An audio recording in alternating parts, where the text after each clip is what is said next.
Hetimet për vrasjen mafioze të Gilman Dodanit po shtrihen përtej kufijve shqiptar, teksa policia dhe prokuroria po hetojnë me imtësi 4 ditët e qëndrimit të tij në Barcelonë. Autoritetet shqiptare i kanë kërkuar zyrtarisht homologëve spanjoll të dhëna për qëllimin e udhëtimit, lëvizjet, kontaktet dhe persona që Dani mund të ketë takuar në Spanjë, me shpresën se këto informacione do të ndihmojnë në zbardhjen e motivit të ekzekutimit. Deri më tani, përgjigjja nga pala spanjolle ende mungon. Vrasja ka ndodhur në 11 nëntor, pak pasi 47 vjeçari kishte zbritur në aeroportin e Rinasit. Një atentat i organizuar me profesionalizëm ushtarak e la atë të vdekur në vend pasi u qellua me 20 plumba Kallashnikovi. Në vendngjarje janë gjetur mbi 80 gëzhoja, ndërsa shënjestra udhëtonte si pasagjer në një automjet ku drejtuesi ishte Muçi Shaliani, agenti AMP-s, i cili mbeti i plagosur rënd me 10 plumba dhe vijon të luftoi me jetën në spital. Punësimi i tij vetëm 2 muaj më parë në një procedurë të konsideruar të dyshimt është tashmë pjesë e hetimeve. Deri më tani policia ka shoqëruar të paktën 15 persona, kryesisht familjar të Danit dhe miku të tij të plagosur, por deklarimet e tyre nuk kanë prodhuar të dhëna me vlerë hetimore. Kontrollet të gjëra janë kryer në Tiranë, Kamës, Fushkruj dhe Nikël, si dhe në banesat e personave me precedent kriminale, ashtu edhe në zona të braktisura, por pa gjetur prova që ndihmojnë në orientimin e hetimit. Makina e autorëve rezulton në vjedhur në Greqi në tetor të vitit 2023, ndërsa targat e saj po të vjedhura një vit më vonë. Sipas burimeve, skema e përdorimit të automjeteve të vjedhura me targa të mbivendosura është tipike për atentate të tilla. Automjeti ku udhëtonte Dani u godit aq rënd nga plumbat sa bagazhi mund të hapej vetëm një ditë pas ngjarjes. Brenda nuk është gjetur asnjë send i jashtëligjshëm. Të paktën 3 atentatorë zbritën nga makina dhe qelluan me breshëri, ndërsa shoferi i tyre nuk doli asnjë çast. Pas ekzekutimit, ata janë larguar drejt Fushkrujës dhe kanë ndjekur automjetin në fshatin Halil. 2 qytetarë kanë shpëtuar për mrekulli nga plumbat, teksa ngjarja ka ndodhur rreth 2 minuta. Ndërkohë, një tjetër pyetje e madhe lidhet me mungesën e reagimit të menjëhershëm të uniformave blu. Komisariati i Rinasit ndodhet vetëm 100 metra larg vendit të atentatit, por asnjë efektiv nuk doli gjatë shkëmbimit të zjarrit. Burime policore sqarojnë se zona ku ndodhi ngjarja nuk është në jurisdiksionin e Komisariatit të Rinasit, por të Komisariatit të Vorës, pasi perimetri i jashtëm i aeroportit administrohet nga policia kufitare. 47 vjeçari Gilman Dodani, një personazh i njohur si mik i ngushtë i Emiliano Shullazi, ka një histori të gjatë të lidhur me ngjarje kriminale që nga viti 2006. Ndaj tij rëndon një dënim me 12 vite burg për gjobvënie, i dënuar në kuadër të grupit kriminal të drejtuar nga Shullazi. I gjithë grupi i Shullazit është dënuar me 55 vite burg në vitin 2018, ndërsa arrestimi ishte bërë i mundur në vitin 2016. Në tetor të vitit 2024, ai është liruar nga burgu pas një vendimi gjykate për liri me kusht, për shkak se kishte kryer pjesët më të mëdha të dënimit prej 12 vitesh burg për gjobvënie. Gilman Dodani i ka shpëtuar 2 atentateve, një në vitin 2011 dhe një tjetër në vitin 2015 kur ishte në shoqërinë e vet Shullazit, por atentati 11 nëntorit rezultoi fatal për Danin.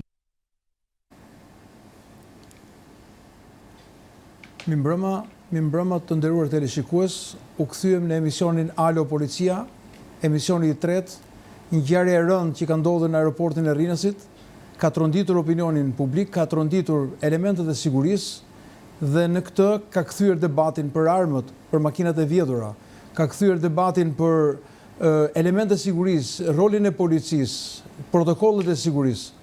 Për këtë do të flasim sonte dhe kam nderin të prezantoj personat të njohur të sigurisë, zotin Bajram Yzeri është ish ministër i rendit publik, ish drejtori i Akademisë Policisë, një personalitet i fushës policore. Mirëmbrëma, mirë se erdhët, zoti Yzeri. Kam nderin të prezantoj avokatin e njohur, Hidajet Beqiri, i cili është mik i mediave dhe gjithmonë aktiv në emisione dhe në analizat e tij. Mirëmbrëma, zoti Beqiri. Për ftesën dhe urime për emisionin. Kam nderin të prezantoj gazetarin Klajdi Bodli. Mirëmbrëma, mirë se erdhët. Faleminderit dhe për prezencën dhe për analizën që shpresojmë të kemi bashkë me ju. Dhe patjetër dhe Sabedin Fishta është një personazh i njohur prej kohës që kontribon si drejtues i sindikatës policisë. Prezenca e tij sot është shumë e vyer dhe e vlefshme për të bërë një balancë dhe një analizë për problematikat që ka brenda dhe struktura policore. Mirëmbrëma, mirë se erdhët në televizion. Faleminderit për ftesë. Filloj me ju, zoti gazetar.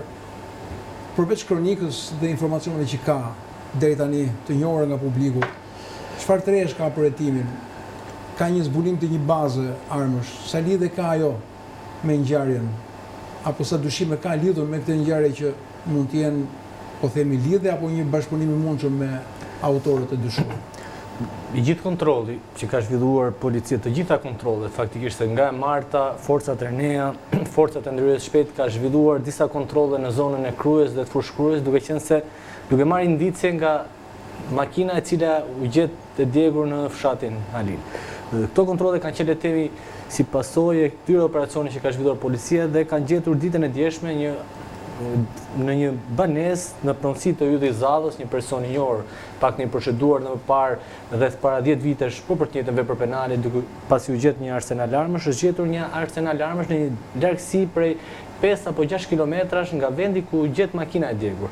Dhe patjetër policia e Tiranës po heton, nuk është se ka prova të sigurta që ky arsenal armësh dhe kjo banesë e cila nuk është se hetonte një njerëz por ishte në pronësi të zotit Zalla, është e lidhur me autorët dhe me ngjarjen e fjalë. Nëse armët të cilat ato kanë përdorur, që besoj do të kalojnë për ekspertim tek organet përkatëse, i përkasin le të themi të këtij arsenali armësh që zoti Zalla kishte, duke pasur parasysh dhe precedentin e tij të mëparshëm para 10 vitesh. Megjithatë, unë kam qenë sot sërish në Rinas për të parë le të themi vendin e ngjarjes, por edhe për të bërë itinerarin që autorët kanë ndjekur në momentin që janë larguar nga rreth rrotullimi i Rinasit.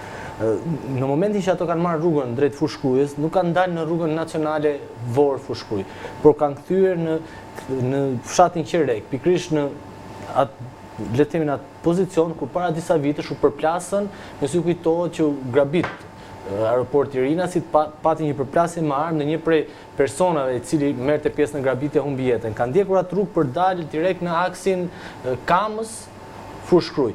Dyshimet janë që dhe logjika të çon, unë e bëra aksin nga rreth rrotullimi deri në fshatin Halil dhe është e pamundur që për një kohë të shpejtë ti të përshkrosh atë rrugë dhe të kesh mundësi të djegësh makinën, për shkak se kur hyn në hyrje të Fushkrujës është e pashmangshme në atë orar, zgjolla pikërisht njëjtin orar rreth orës 2, është e pashmangshme që kur hyn në Fushkrujë ti mos kesh trafik.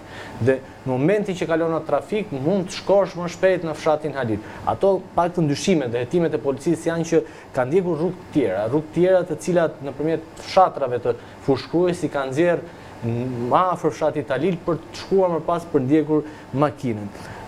Dhe vetë rruga, domethënë mezi e kam gjetur kthesën që të çonte në kodrat e fshatit Halil, le të themi nuk ka as tabelë, është e vështirë për të pikasur nga ne që nuk kemi të zonës. Dhe dyshimet çojnë që të paktën minimalisht, ndoshta ekzekutuesit jo, por shoferi është i asaj zone, për shkak se kanë gjetur rrugët e duhura për të shkuar shpejt dhe për të shmangur policinë, duke përfituar dhe nga mungesa e informacionit që ka pasur fillimisht policia nga drejtimin ku kanë shkuar autorët, mjeti, targa, ato janë përftuar më pas hyrjes së pamjes të kamerave të sigurisë nga efektivat e komisariatit të Rinasit. Dhe dyshimet janë që nëpërmjet tyre rrugëve ato kanë shkuar në fshatin Halil në një zonë që edhe policia fillimisht e ka pasur të vështirë për të shkuar për të gjetur makinën pa lënë pas për ta marrë për të bërë ekspertizën dhe fillimisht ka qenë e pamundur dhe të ndërhyje për shkak se kishte municione dhe armë, akoma dhe kishte shpërtime të vogla që mund të rrezikonin jetën e punonjësve të policisë. Më pas ka mbërritur forcat zjarfikse me vështirësi për shkak të terrenit dhe ka bërë mundur fikjen e zjarrit makinës, ngelet për të parë nëse do të përftohet në një provë nga makina, paktën në rastin e ngjarjes në Selit, nga i motor që më pas u gjet pranë varrezave të Sharrës, mund të përftohej një ADN dhe le të themi një identikit i autorit që çoj më pas tashmë e ka marrë spaku atë çështje drejt gjurmëve dhe drejt zbardhjes dhe spaku po heton për të vërtetuar nëse janë persona përkatës. Ngelet për të parë nëse do të mund të përfitojë, por edhe nga pamjet e kamerave të sigurisë. Paktën aeroporti i Tiranës me gjithë zona aty edhe për shkak bizneseve ka kamera të shumta që kanë fiksuar lëvizjet e autorëve. Kjo video ishte pak e shkurtër, në një video pak më të gjatë duket që autorët fillimisht presin poshtë në krahun e hotelit, ku është këndi i kamerës, më pas teksa marrin sinjalizimin, paktën dyshohet që një person është identifikuar në ambientet e parkingut që sinjalizon që Gilmando Dani dhe Muçi Sheqeri kanë hipur në makinë, kanë marrë mjetin e tyre dhe po dalin, ato nga pjesa poshtme e rrethit kalojnë në pjesën e sipërme ku më pas marrin sinjalizimin tjetër dhe dalin të tre dhe qëllojnë me breshëri automatike siç duhet nga pamjet. Policia po heton vetëm personin i cili paktën nga burime kemi konfirmuar që është identifikuar si njeriu nga analiza veprime të tij që mund të kenë informuar ekzekutorët, por po heton dhe persona tjerë, të cilët mund të kenë qenë aty në vendin e ngjarjes, persona tjerë të cilët mund të kenë qenë në parkimin e aeroportit të Rinasit dhe ka kërkuar dhe informacion nga Pala Spanjolle, duke parë organizimin dhe mënyrën se si janë ruajtur Gilmando Dani dhe Muçi Sheqeri. Policia ka dyshime që organizimi ka nisur që nga Spanja, që nga Barcelona. Ato mund të jenë vëzhguar, dyshimet janë që mund të jenë vëzhguar që atje. Avioni i tyre ka qenë portallur në darkë dhe është shtyr disa orë dhe kam rritur rreth orës 14 në aeroportin e Rinas dhe pikërisht ekzekutorët e kanë pasur këtë informacion. Dhe kjo ka ngritur dyshimet e hetuesve dhe prokurorëve dhe gjithë grupet hetimor të policisë së Tiranës dhe prokurorisë së Tiranës se informacioni i tyre ka ardhur pikërisht nga Barcelona. Ndoshta mund të ketë pasur dhe persona të cilët mund të ketë qenë në të njëjtin avion. Nuk e dim, kjo ngelet për të hetuar, kjo është arsyeja që kanë kërkuar informacion nga autoritetet spanjolle në lidhje me lëvizjet e Gilmando Danit dhe Muçi Sheqerit nga data 7 deri në 11 nëntor. Ndoshta për të kuptuar takimet, pamje filmike, çfarë do të servirin autoritetet spanjolle në lidhje me lëvizjet e tyre, për të bërë më pas dhe analizimin e pamjeve që janë në aeroportin e Rinë dhe gjithë provat që pritet mblidhen dhe që po mblidhen nga policia e Tiranës. Disa persona janë shoqëruar, qoftë persona me precedent penal në zonën e Krujës dhe të Fushkruajës, të cilët policia i ka të skeduar dhe dyshon se mund të kenë ndihmuar apo mund të jenë pjesë e këtij ekzekutimi, por ka marrë në pyetje edhe familjar të dy persona të cilët kanë qenë shenjestra ekzekutorëve. Është ende e paqartë, nuk ka rrjedhë informacioni në lidhje me dëshmitë e tyre, por shkak edhe të sensitetit të ngjarjes. Policia nuk do që të rrjedhë informacion, duke qenë se ngjarja përveç se shumë e rëndë, por dhe pozicioni dhe lokacioni që është zgjedhur, është një pikë strategjike për Shqipërinë. Është aeroporti i vetëm ndërkombëtar dhe pikërisht në këtë aeroport personat në fjalë kanë zgjedhur që të kryejnë një ekzekutim mafioz. Ndoshta ngelet për të analizuar është një mesazh për personat, për miqtë e Gilmando Danit, apo një mesazh për persona tjerë që ato mund të kenë objektiv, se paktën zakonisht ndodh që vrasit apo persona që kanë konflikte dhe probleme midis tyre e marrin vesh më shpejt se policia se kush është ekzekutori. Apo e kanë zgjedhur pozicionin për shkak të mundësisë për t'ikur më shpejt.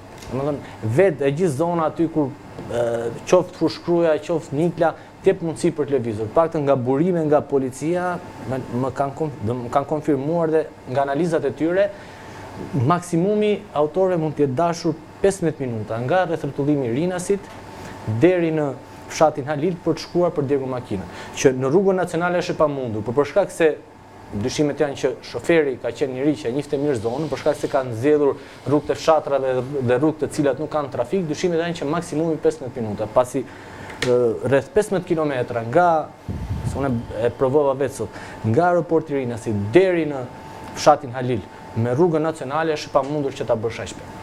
Të kthehem përsëri t'ju pyes nëse ka informacione për kamerat e sigurisë brenda aeroportit, nëse ka pasur persona që mund të kenë indicie që kanë qenë në afërsi dhe mund të kenë pasur komunikim me persona më jashtë, por po ja kalojm fjalën zotit Yzeri.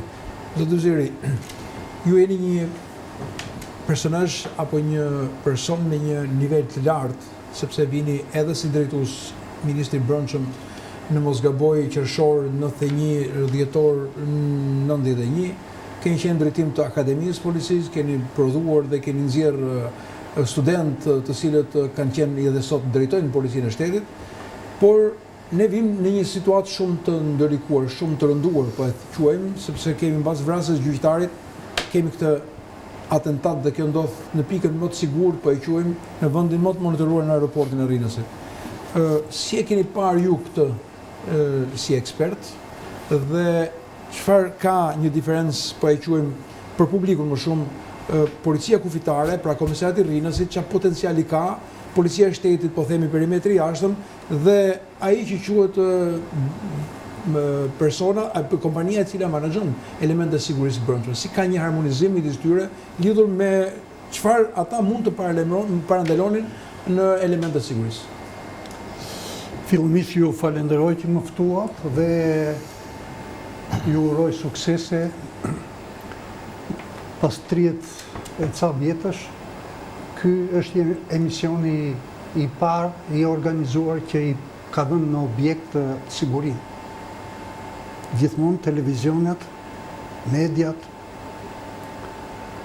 janë nisur nga ngjarjet, do më thënë rinë në pozita pritje, kur ndodh një ngjarje, fillojnë dhe e trajtojnë, e vlerësojnë, e analizojnë në këndvështrime të ndryshme dhe nuk ka pas deri tani një emision të posaçëm që të ketë për objektiv të trajtoj problematikën e sigurisë. Ju uroj që të keni një vazhdimsi dhe sukses duke aktivizuar gjithë aktorët e tjerë që janë të interesuar që të marrin, të përfitojnë sigurisë.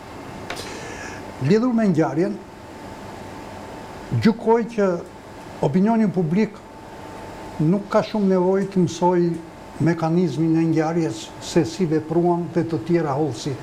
Këto janë probleme që i takojnë më tepër grupit hetimor që është ngritur, specialistëve të policisë, që nga analiza që u bëjnë mekanizmit, teknikave që përdorën autorët e një sër problemesh tjera, të shkojnë drejt identifikimit të autorësisë. Opinioni publik në gjykimin tim, edhe pse shumë njerëz janë të interesuar të mësojnë, janë kurioz të mësojnë të fsheta, të mësojnë emra, të mësojnë gjëra interesante që i takojnë kriminalistikës.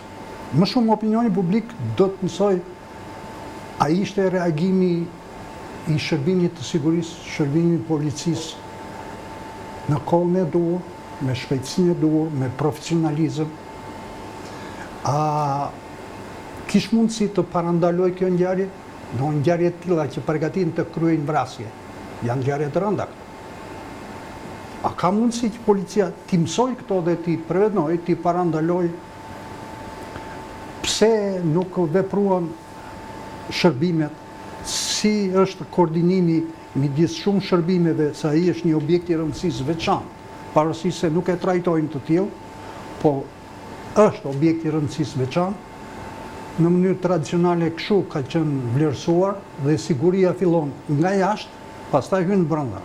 Siguria nuk është brenda territorit vetëm ku trajtohen qytetarët.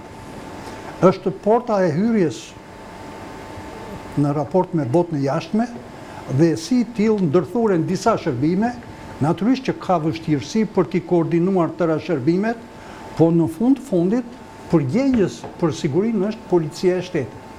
Pavarësisht si e ka emrin polici kufitare, komisariati i policisë kufitare, s'ka rëndësi kjo.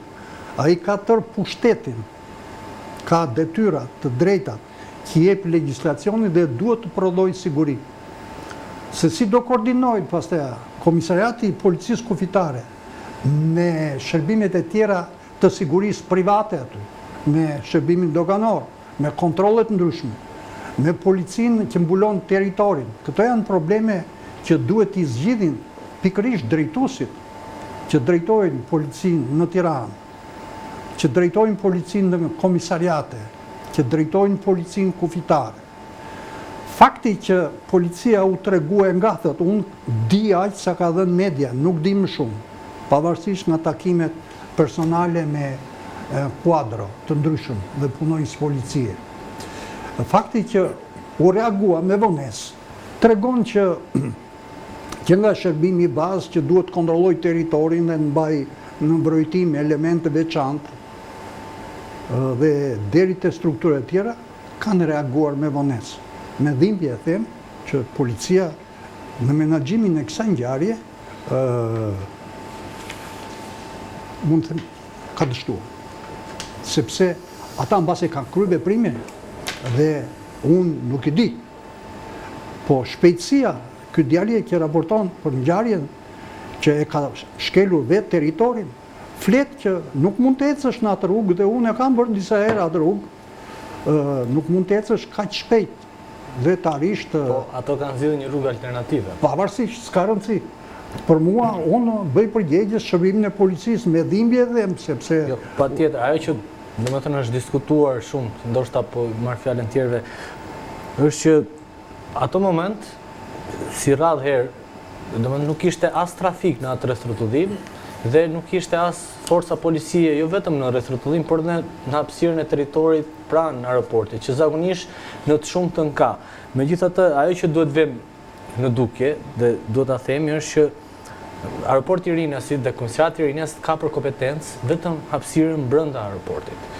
Dhe nëse janë bërë hapat veprimet e para policore në atë vendngjarje ka qenë nga efektivët e punonësit të Rinas. Dhe efektivi që shikojmë në atë video ku është një qytetar që ai komisariate ka dhe, sepse të thash në fillim, siguria fillon nga jashtë. Domethënë aty te territori të sheshit, te dera e shtëpisë, që është objekti, është përgjegjësi e policisë kufitare. Jo, nuk është përgjegjësi e policisë. Nuk mund të vijë një komisariat të mbaj rendin dhe rregullin te dera e shtëpisë. Po, është një komisariat përgjegjës për atë hapësirë, që është komisariati i Krujës, ndërkohë që komisariati i Rinasit është, besoj dhe zoti Fishta, është komisariati i policisë kufitare dhe ka për detyrë vetëm hapësirën brenda aeroportit, megjithatë dhe hyrjen e objektit. S'ka mundësi të vijë komisariati i Krujës apo i Vorës. Dhe keq tani është e përcaktuar deri në rrethrotullimin e aksit Tuman-Kashar është komisariati i Vorës. Nga rrethrottullimi është tjetër gjë aksi Tuman-Kashar dhe është tjetër gjë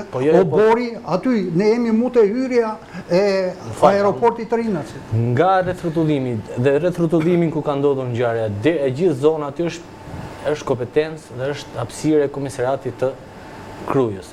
Ndërkohë që edhe hyrja ku ndodhi ngjarja është e komisariatit të Krujës. Komisariati i Rinasit, duke që si territor Kruja e merr atë, po ne nuk flasim se si ku janë kufijt e njësisë administrative. Ne flasim që aty ka një komisariat policie dhe ne i themi komisariati i policisë së aeroportit të Rinasit. Tani sa të vija ai na Kruja, të vija aty, ata janë aty dhe shërbejnë, bëjnë ato janë brenda terminalit, nuk kanë funksion jashtë hapësirës terminalit. Megjithatë, të po thoja, për te gjithë kompetencave që ka komisariati i Rinasit dhe komisariati i Krujës apo vetë drejtoria e Tiranës, le të themi sigurimin e parë të vendit ngjarjes se kanë bërë efektive të komisariatit të Rinasit. Ai efektivi policisë që është aty në video është pikërisht i komisariatit të Rinasit, për shkak se në ato momente nuk ka pasur asnjë efektiv policie, qoftë rrugore, qoftë rendit të drejtorisë Tiranës, të Vorës apo Krujës, pa hyrë fare ndarjes dhe kompetencave që kanë komisariatet. Në momentin që komisariati i Rinasit ka marrë lajmërimin që në orën 14:15 ka një ngjarje kriminale dhe ka të shtëna në rrethin e saj, një pjesë efektive të policisë të komisariatit kanë dalë dhe kanë bërë sigurimin e vendit ngjarjes, që nuk është kompetencë e tyre, për shkak se komisariati i Rinasit ka kompetencë të merret me menaxhimin e udhëtarëve në aeroport. Nuk ka asnjë grup të gatshëm që ndjeki autorët e vrasjes. Ka kompetenca të ndara dhe të përcaktuara në lidhje me funksionin e saj.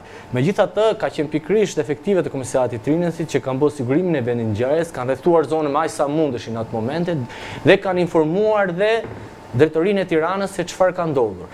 Më pas kanë ardhur efektivët e drejtorisë Tiranës dhe sektorit vrasjes që kanë zgjeruar perimetrin e sigurisë për të mbledhur provat dhe gjitha pamjet paktën në kohë reale janë dhënë nga komisariati i Rinasit dhe nga efektivet e komisariatit të Rinasit.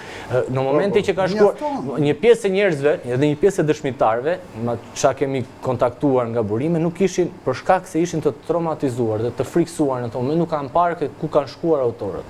Domethënë, gjëja e parë që kanë bërë efektivet e komisariatit të Rinasit ka qenë sigurimi i vendit ngjarjes, më pas kanë pyetur dëshmitarët për të kuptuar. Në momentin që as dëshmitarët dhe njerëzit që ishin aty për shkak se ishin trembur, nuk kanë mundur të shikojnë se çfarë ka ndodhur, kanë hapur kamera dhe le të themi në kohën më të shpejtë mundshme janë informuar mbi adresim ku kanë ikur dhe destinacionin dhe rrugën që kanë ndjekur autorët. Ndoshta më pas kur kanë ardhur efektivët e Tiranës kanë mbledhur kamerat, çështja tashmë është sqaruar edhe gjithë dinamika e ngjarjes sepse fillimisht na raportuan se kemi përplasje me armë zjarri mes dy makinave. Ky është raportimi i parë. Nëse mirë, nuk ka rëndësi për mua, këto detaje që jep gazetari, për mua si qytetar nuk ka rëndësi. Për mua ka rëndësi që strukturat e policisë akoma nuk i kanë të qarta përgjegjësi. Nuk mund të justifikohen para opinionit publik, edhe që shiko nga dera e Rinasit dhe brenda është policia kufitare. Atje të dera jashtë, 10 metra, 20 metra të dera e shtëpisë, duhet vija i polici krujës apo i varës. Nëse është kështu, atëre ata s'kanë bërë rakortim në planifikim të forcave, të përgjegjësive, të detyrave që duhet të kryejë secili. Ndodhi ngjarje, opinioni publik duhet di. Me njëherë shkon informacioni, unë nuk pash një policë aty me radio, qofse i kanë hequr, nuk e di, mbase e kanë zrëncu me celularin. Polici shërbimi të i krujës qoftë, apo i rinasit, aty 20 metrë tek objekti, edhe nuk ka radio që të njoftoj me njërë salën e komandimit. Edhe pastaj e merë drejtimin salla e komandimit, koordinon shërbime. Që nga ruajtja e ngjarjes edhe gjithë shërbimet lëvizëse për ndjekje dhe për kapje. A ka funksionuar kështu?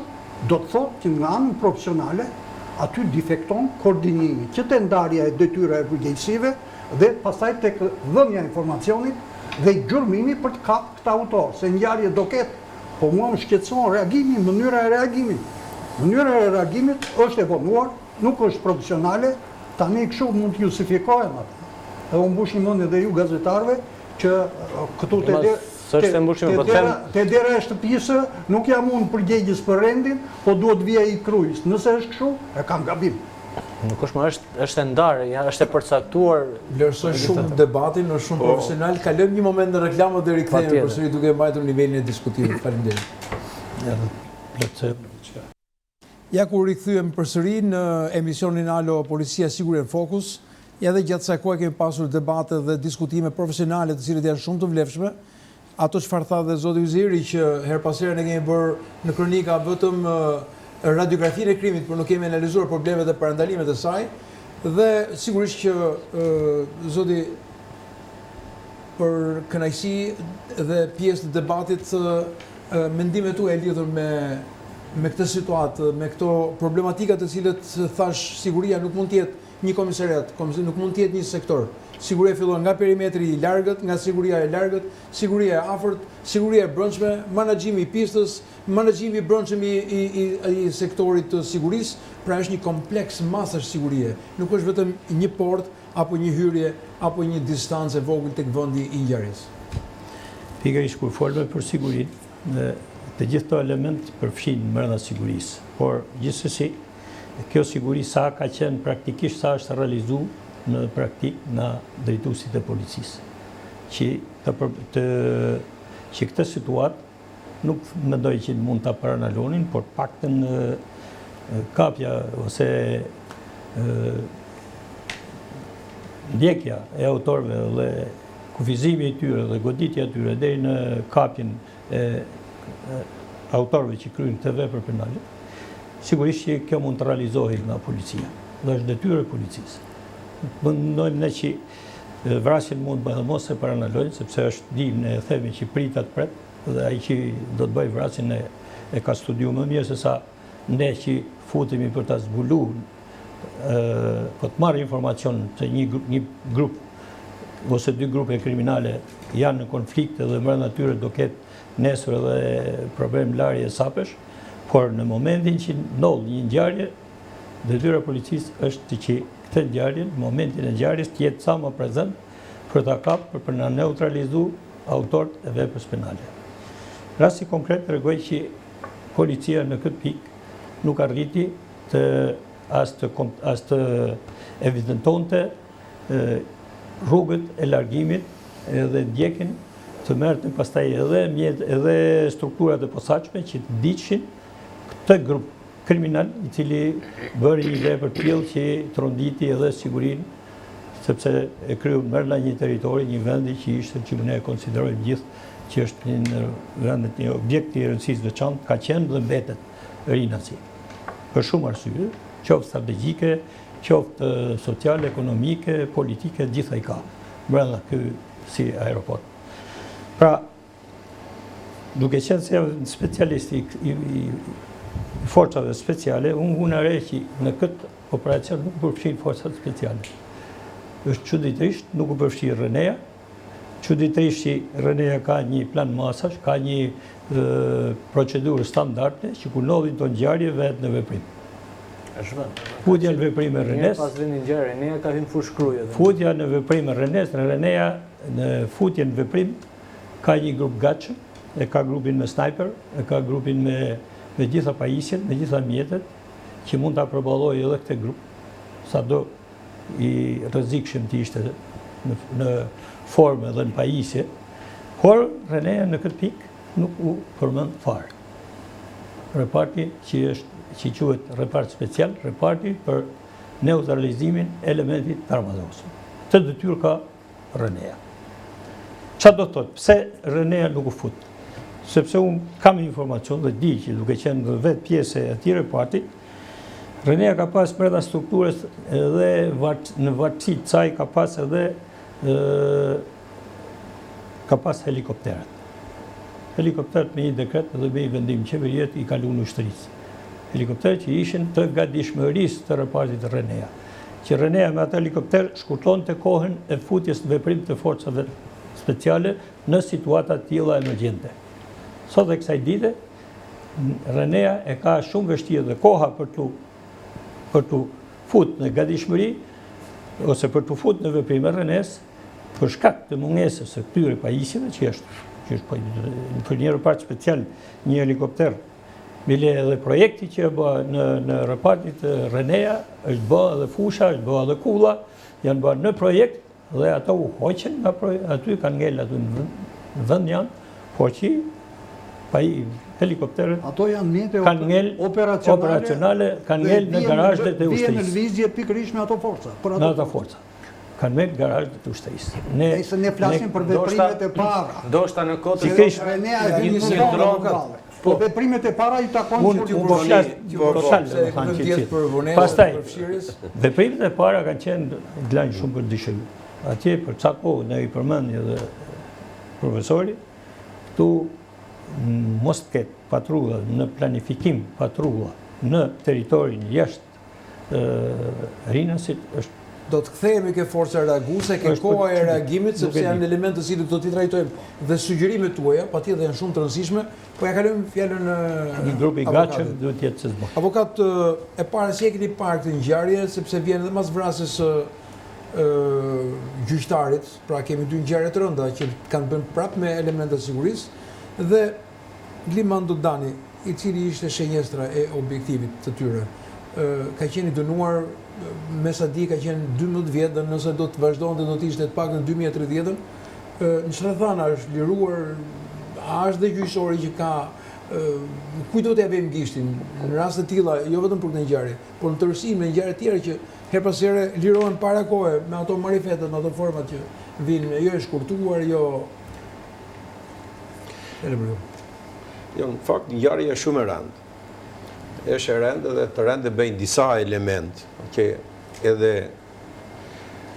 zoti Izeiri e tha me të drejtë, por edhe kolegu tjetër i juaj këtu e tha që kemi të bëjmë me një objekt që ne më të rëndësishëm se aeroportin e Rinasit, ku pretendojmë, edhe jo pretendojmë për shërale ajo, që na vinë 12 milion të huaj njerë, lere sa qarkullojnë shqiptarë që i ikin dhe në vinë e tjera, nuk ka.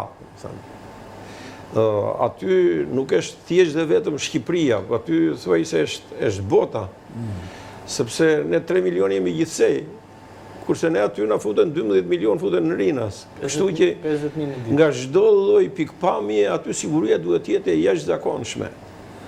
Edhe po nuk u trajtua kështu, atëre ne do të kemi vazhdimisht ngjarje të kësaj natyre, por që e rëndojnë shumë fish situatën.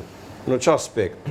Në aspektin që në të njëjtin vend ne kemi përvoja të njëjta. Se ja, si ndodhi kjo vrasje, pak a shumë të njëjtën taktik përdorin dhe ata që bën vjedhjen atje në aeroportin e Rinasit. Të njëjtën itinerar, rrugë ndoqën, ose ne kur analizojmë një vrasje, si janë bërë këto vrasjet, ne dim komplet, sepse është i njëjti skenar. Do vend, do organizohen, do bëjnë vrasjen, do marrin makinën, do shkojnë, do ta djegin, është i njëjta absolutisht në të gjitha llojet e vrasjeve ne këtë kemi parë, domethënë që edhe përfundojnë në djegjen e makinës në fund të saj. Atëherë çfarë do të thotë kjo? Domethënë ti pak a shumë ti e njeh krimin, e nje si do të zhvillohet, e nje gjithë itinerarin që përshkrojnë e tjera. Po, a duhet ti ta përballojmë të me parandalim? Në rastin konkret, unë them që krimi i organizuar në rastin konkret e mundi shtetin, e mundi policinë e shtetit. Ky krim e mundi policinë e shtetit. Në që aspekt? Në aspektin që ai kriminali t'jeni të bindur ju që këtu kemi të bëjmë me një grup të strukturuar kriminal. Dhe ata e kanë ditur jashtëzakonisht mirë që në momentin që që u vra ka pronotuar biletën e udhëtimit, që në atë moment ata kanë filluar t'i marrin masa. Në qa ore do mbri, me këtë do jeti shoqëruar, qa do ketë, qa s'do ketë. E kanë ndjekur edhe fotografitat e gjithë kohën. Kush do t'a presi këtu? Kush do të drejtoj makinën? Në cila rrugë do kaloj? Kush është rruga me shkurtër? E kanë bërë studimin e procesit dhe ku do digjet makina e kanë bërë ata studimin. Asnjëherë nuk është rastësore. Pra, kriminalët e kanë organizuar në mënyrë të përsosur këtë krim dhe e realizuan, e arritën ata.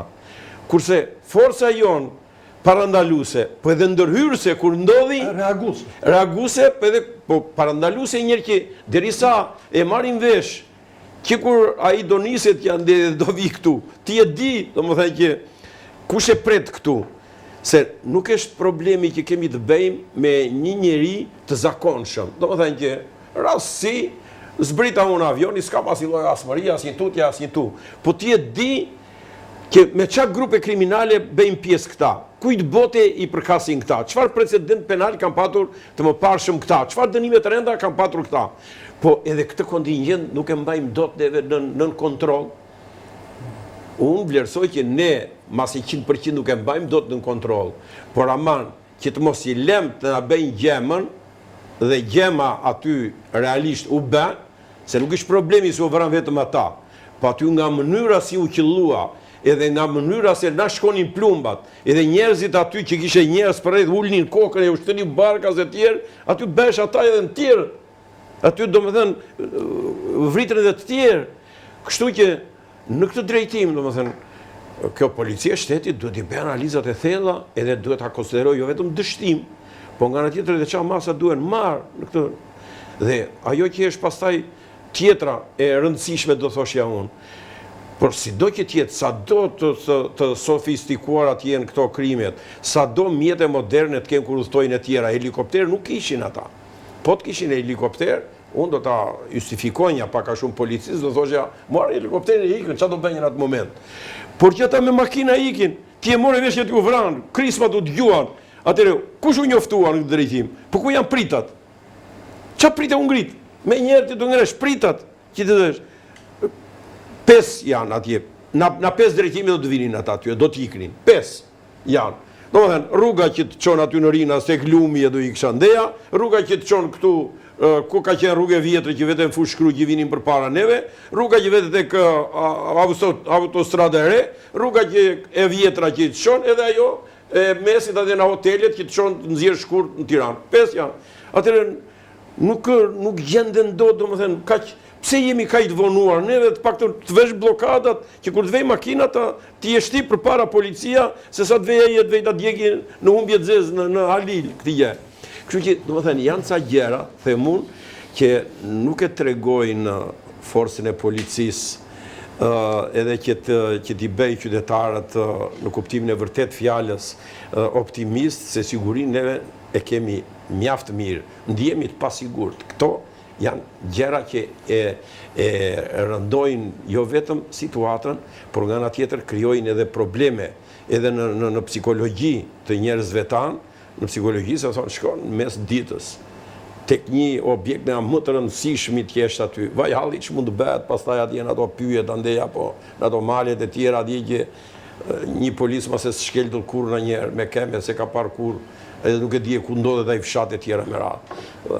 Kështu që vlerësoj që është një ngjarje me të vërtet shumë e rëndë edhe kërkon një analizë të thellë, po kërkon edhe përgjegjësi edhe kërkon pastaj atë që është kryesore që e tha zoti Yzehiri, koordinimin, domethënë e veprimeve. Ne aty e kemi edhe shërbimin informativ kombëtar, kemi ne faktikisht në Rinas.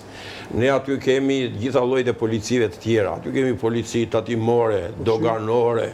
Ne aty polici po ti marrësh ata, kemi siguri, edhe siguri tjetër personale, po kemi dhe aty përveç sigurojnë personalitetet aty, po aty ka dhe polici të tjera private që sigurojnë jo personalitetet, po ata biznesmenët e fuqishëm që paguajnë edhe vend të siguria dhe ata, atje. Është policim vetë edhe ajo që kanë ata. Do më thënë, po ti marrësh e ti numërosh aty ne kemi një ushtri, po kur vjen problemi që ushtri s'funksionon. Po si do funksionoj? Po su koordinuan gjerat, kush do i koordinoj këto? Koordinatorja këtyre policia shtetit është, që do t'i bëjt, do t'i fusin veprim ata, edhe duhet t'i bëj efektiv ata. Kështu e vlerësoj unë këtë. Kjo ngjarje është një këmban alarmi për sigurinë, për protokollet e sigurisë. Sot ne po ndeshim vetëm me grupet kriminale për përplasjen e distyre dhe atentatët të cilët nuk janë vetëm midis tyre, po kapin dhe marrin dhe jetë qytetarësh të pafajshëm, të cilët në shumë raste kanë qenë o tek vendi punës o në afërsi o duke lëvizur me ta. Pa mund të rrezikohemi edhe me akte terroriste, sepse terrorizmi sot është një nga armiqt më të mëdhenj të demokracive. Dhe pikat më nevralgjike dhe më të rrezikshme janë aeroportet. Dhe prezenca edhe ushtrisë ndoshta nëpër këto aeroporte mund të shikohet për të rritur nivelin e sigurisë, sepse siguria nuk është më shërbim, po është pjesë integrale. Atëherë, si mendoni ju, çfarë mund të ndryshojë dhe mund të përmirësojë? Sepse kjo është ajo, ne monitorohemi si media, ne monitorohemi si persona publik që flasim për studio. Ne her pas here ngrenë probleme, por nuk e bëjmë kronik, ne nuk e ngatrojmë gazetarin që informon, një ekspert që bën analizën dhe njerëz që japin sugjerime. Të na gjend pak, ne këtë detyrë kemi. Unë gjithmonë këtu kam ngul këmbë tek ndryshimi, sepse nuk mjafton që bëre strukturat, limitin organik dhe po i paguan, i vesh me uniform, bën atë planifikimin e shërbimit dhe justifikohen. Bile ky mesazhi që nuk i takon policisë kufitare, ai territori aty te hyrja te dera, se aty është 20 metër është ajo rreth rrotullimi nga ajo hyrja ku hyn personalitetet. Unë kam kohë që shkam. Aty ndodhi ku hyn personalitetet ndodhi. Pra aty jemi 50 metra jemi aty. Po pavarësisht se më pak se 50 metra. Pavarësisht se kujt ja kanë lënë për përgjegjësi strukturave të policisë vendore apo komisariatit. Për mua ka rëndësi këta kuadrot ngulkëm shumë të drejtimin në polici. Gjithë defekti aty qëndron. Punonjësit si ti trajtosh, si ti trajnosh, si ti mbash, si ti këshillosh. Punonjësit e thjesht policisë që kryejnë shërbimin konkret. Nuk mjafton që ti ke bërë planifikimin, ti duhet shkosh atje sepse rezultatet e shërbimit policisë në atë territor dhe brenda varen shumë nga koordinimi me shërbimet tjera, me agjensit tjera. Për mua kjo defekton, do të thot nuk bëhen stërvitje ne aherej që një komplekse. Profesionale i vendos në rol punonjësit e policisë dhe imiton ngjarjen nëse ndodh. Di që ka bërë Enea e bën në mënyrë vazhdueshme për çlirimin e pengjeve brenda në aeroport, në aeroplan. Po stërvitje tjera komplekse për këto shërbime. Siç ishte kjo ngjarje, nuk bëjnë. Pse nuk bëjnë? Sepse pikërisht drejtuesit të komisariatit, të drejtorive dhe të strukturave drejtojnë me një megalomani, me një mendje madhësi që i kanë të qarta detyrat. Duhet t'i vësh në rol, që ai të di si të veprojë radhë procedurat që themi, procedurat standarde. Dhe nuk falet tashmë që të ndodhë ngjarja, të shkojë informacioni me vonesë dhe të vihet në lëvizje ndjekja gjurmimi, ata të ecin të lirë rrugës, aty gjithmonë ka pas makinë patrull trafiku, aty ka pas një posablok, një mikrobus, me sa diu në atë rrugën që shkon për në Fushkruj, që ka mundësi inekzistente, inaktive të gjitha shërbimet e policisë. Mirë këta po ndronin tornin, po ato të tjerët, ku janë? Këtu defekton dhe planifikimi. Dhe mbi gjitha më shqetëson mënyra e vlerësimit dhe trajtimit të tyre ngjarjeve. Mesazhi jepet që nga lartë, që nga organet vendimarrëse. Unë i them me dhimbje këto defekte në polici, po duhen thënë që të ndryshojnë, se ndryshe këta kështu do të vazhdojnë. Më mirë t'ua themi, unë qytetari thjesht jam tani, po më mirë t'ua themi se sa edhe ne të vim pas vlerësimit tyre, që i sheqerosim, që kemi tregues të lartë sigurie, kemi polici të modernizuar, perëndimore, mirë ke perëndimore nga kuadri ligjor, nga organizimi, kupton, po nga funksionaliteti, nga eficienca, se sa të japin ata aty në punë, në detyrë, ti e ke mbrapa shumë, ty mund të ulet një zë i kriminalitetit, po analizojnë në kompleks kriminalitetit. Nuk mund të kemi një vlerësim ndryshe të qytetarëve, të medias, të opinioni publik, i cili është i trembur. Pse ngjarja transmetojti pasiguri, frikë, dhe duhet ta dinë ata që nga drejtori policisë deri te ministri me gjithë ekipet e tyre. E kanë përgjegjësi që të ulin ndjenjën e frikës në qytetari. Jo thjesht ndalojnë vjedhjet, vrasjet, krimet kundër personit e me radhë, po kanë përgjegjësi të ulin ndjenjën e frikës. Do të thotë dhe në një ngjarje të tillë duhet kish dalë një funksionar i lartë dhe të jepte mesazhin që po punojmë me seriozitetin më të madh. Patën disa defekte në minutat e para, se ç'është e minutash, është ajo, po neve ju zotojemi, rini të qetë. Pse? Sepse presin të shikojnë një drejtor policie. Një drejtor policie nuk del fare i Tiranës apo i përgjithshëm apo tjerë, nuk dalin të komunikojnë me qytetarin. Kush do komunikojë? Kush do komunikojë, se nuk e di. Siguria vjen pas jetës. Në qoftë se i rendisim të drejtat kushtetuese, domethënë e drejta e jetës, vjen pastaj siguria, pastaj vijnë të drejtat e tjera. Dhe janë të lidhura në mënyrë të pasgjithshme jeta me sigurinë, se nëse ti trëmbesh, atëre kush do ta afrojë këtë siguri? Gjykoj që kanë shumë për të bërë, domethënë kanë shumë për të ndryshuar. Nuk është më policia e mëparshme, po nuk është dhe krimi i mëparshëm në gjykimin e tij. Ka veçori tani, kanë marrë kurajo, sidomos midis tyre këto grupet e strukturuara, midis tyre për t'u hakma, por dhe për të zhdukur, sepse punojnë dhe si profesionistë, të paguar, për të marrë një vlerë të konsiderueshme. Edhe nuk marrin në konsiderat. Shumë versione ngrihen për këtë grup që çdo gjë e ka të organizuar në mënyrë të përpikt. Unë nuk kam këtë mendje. Vendi që zgjodhen, mënyra se si vepruan, nuk janë aq për të. Më tepër është paraja që është futur në mes, sepse po të ishin aq profesionist, nuk do bënin ato budallëqe, ata do identifikojnë shumë shpejt në gjykimin e tij. Policia e njeh kontingjentin e zonës, besoj do të gjejë në prova, po mua nuk më pëlqen mënyra e reagimit. Unë na ka marrë malli të shikoj një reagim të policisë flak për flak. Ndodhi ngjarja, të vihet në ndjekje, kupton, dhe të konsumoj tërë fuqinë e vet. Kur themi fuqinë e vet, nëse e qellojnë policinë me armë, policia ti përgjigjet dhe të mos mbaj asnjë përgjegjësi. Ky është shteti ligjor. Kjo është policia që ne duam. E qeshur me qytetarët që t'u japi shërbime dhe ashpër me këta që ngren armën për të vrarë qytetarët apo për të vrarë punonjësit e policisë. Këto janë mendimet e mia. Gjithmonë ngul këmbë tek drejtimi. Drejtimi duhet të ulet konkretisht te situatat e mundshme që mund të sjellin ngjarje të tilla. Ajo që rëndon, profesor, gjendjen është edhe fakti që në këtë atentat dhe në automjet ishte përfshirë dhe një efektiv i forcave të agjensisë mbi kyçjes policore.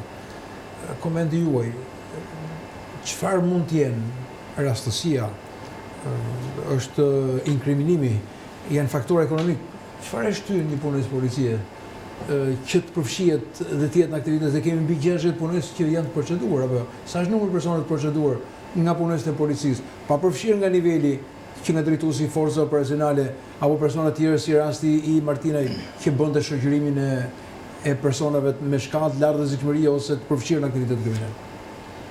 Pak a shumë përfshirja e punojësve të policisë në grupe kriminale nuk është të rastësi, sepse kjo është një proces në vazhdim. Ne kemi çdo vit Agjencia Mbiqyrjes Policore, janë godit në 10 punojës policie janë në hetim, qofshin për djerë informacionit, qofshin edhe për korupcion brenda policisë, por edhe nga informacionet që kanë dalë nga hetimi i grupeve kriminale, kanë dalë që shumë punonjës policie janë të implikuar në këto grupe. Edhe fakti që janë dënuar edhe drejtues lartë policisë për implikim me grupe kriminale tregon që brenda rrallëve të policisë krimi ka pas si objektiv infiltrimin e personave ose rekrutimin e personave brenda rrallëve të policisë.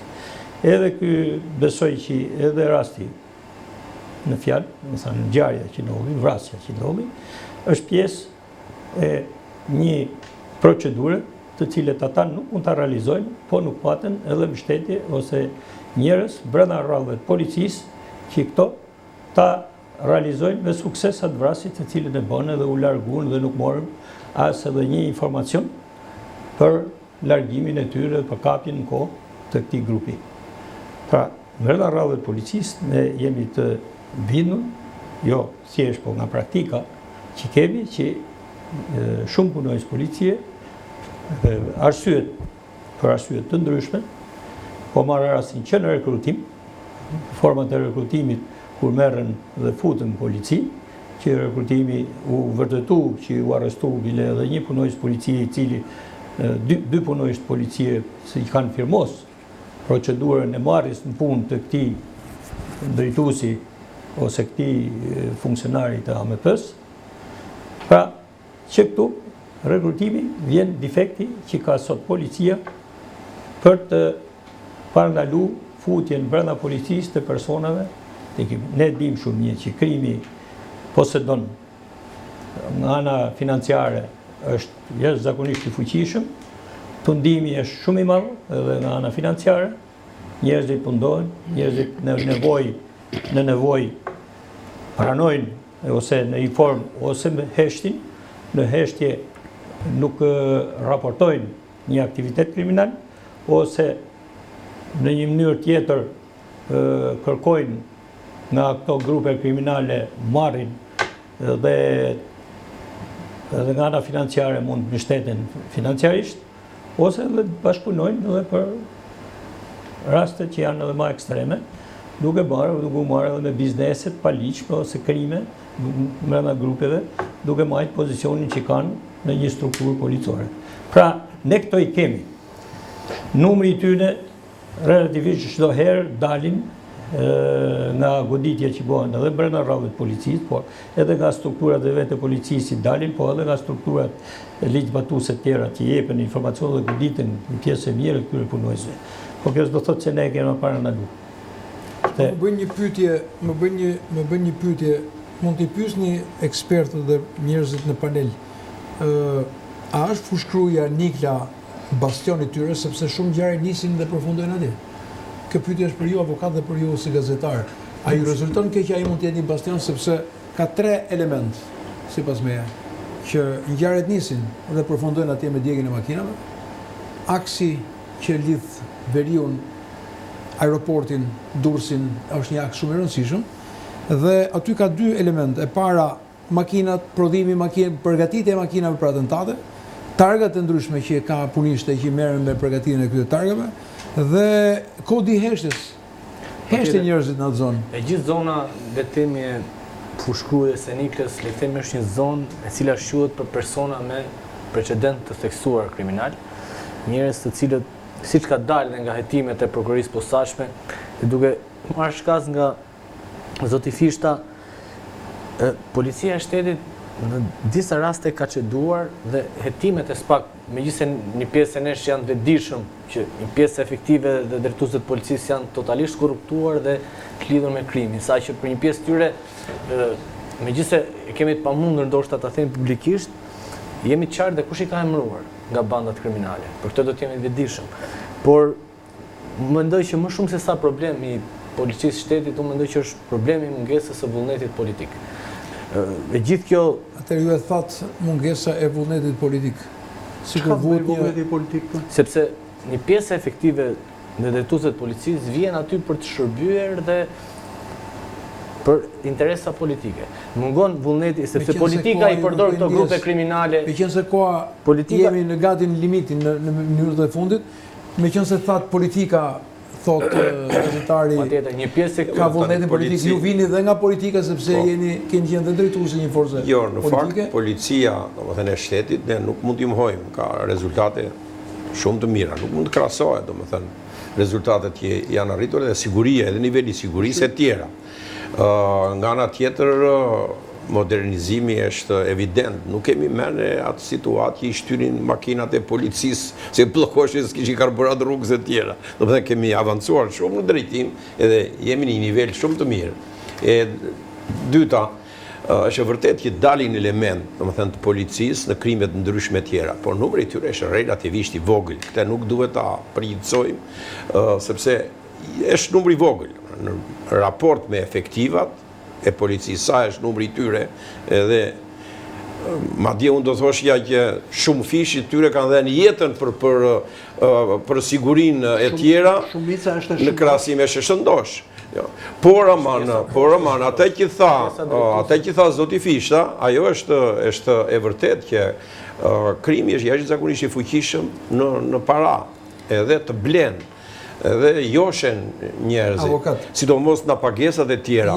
Përsa i përket e mbarova, në sekondën e fundit tani, përsa i përket Krujës edhe në kohën e monizmit nuk i thoshin rreth i Krujës, po i thoshin rreth i krimit.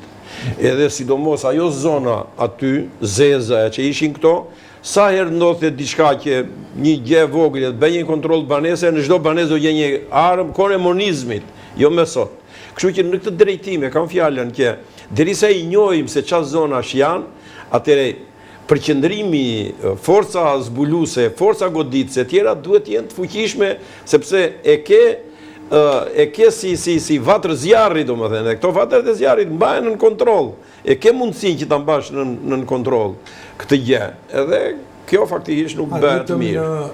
Në sekondat e fundit, jemi në mbyllje të emisionit Alo Policia, sigurisht që një emision është në vazhdimin e temave të ndryshme që ne do të trajtojmë dhe do jemi bashkë në çdo të premte nga ora 8, nga ora 20 deri në orën 21, konceptimi i Alo Policia.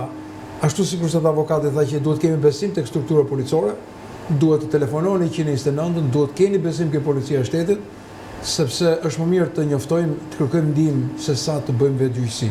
Nëse nuk do ta keni këtë zgjidhje, drejtojeni dhe emisionit Alo Policia, ne do të jemi me ju, do të pasqyrojmë gjithçka që ju keni dhe problematike që ju keni, do të kemi ekspertët më të mirë, patjetër do ta sensibilizojmë opinionin, por jo vetëm aq, ne do të jemi edhe në terren, do të na shikoni së shpejti. Faleminderit, natën e mirë, faleminderit që na dëgjuat. Faleminderit zoti Yzeri, faleminderit gazetarit, faleminderit avokat, faleminderit përfaqësuesi i sindikatës policisë Zëri dhe përfaqësuesi mbështetës i tyre. Faleminderit të gjithëve, natën e mirë.